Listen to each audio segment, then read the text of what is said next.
Cinema വിജയിക്കുക എന്നത് അഭിനേതാക്കളുടെയും cinema പ്രവർത്തകരുടെയും സ്വപ്നമാണ്.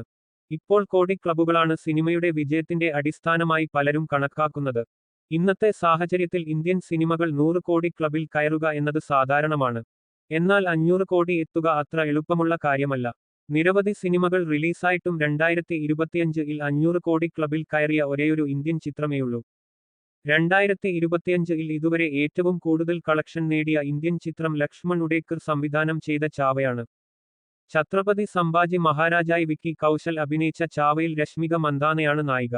മറാത്ത സാമ്രാജ്യത്തിന്റെ രണ്ടാമത്തെ ഭരണാധികാരിയും ഛത്രപതി ശിവാജി മഹാരാജിന്റെ മകനുമായ സംഭാജി മഹാരാജിന്റെ ജീവിതത്തിന്റെ പുനരാഖ്യാനമാണ് ഈ ചിത്രം.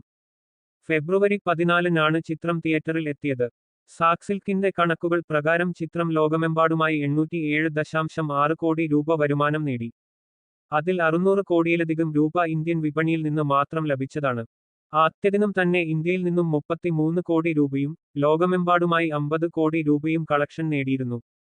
മികച്ച പ്രതികരണങ്ങൾക്ക് ശേഷം 3 ദിവസം കൊണ്ട് 100 കോടി ക്ലബ്ബിൽ കയറിയ സിനിമയെന്ന റെക്കോർഡും ചാവ സ്വന്തമാക്കി. വിക്കിയുടെ കരിയറിലെ ഏറ്റവും കൂടുതൽ കളക്ഷൻ നേടുന്ന സിനിമയായി ചാവ മാറി. ഡിസംബർ 6-ന് ആയിരുന്നു ആദ്യം ചിത്രത്തിന്റെ റിലീസ് പ്രഖ്യാപിച്ചിരുന്നത്. എന്നാൽ പുഷ്പ് 2-വിന്റെ റിലീസിനോട് അനുബന്ധിച്ചാണ് ചാവയുടെ റിലീസ് മാറ്റിയത്.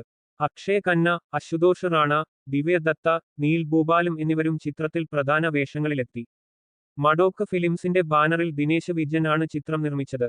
AR റഹ്മാനാണ് ചിത്രത്തിന്റെ സംഗീത സംവിധാനം.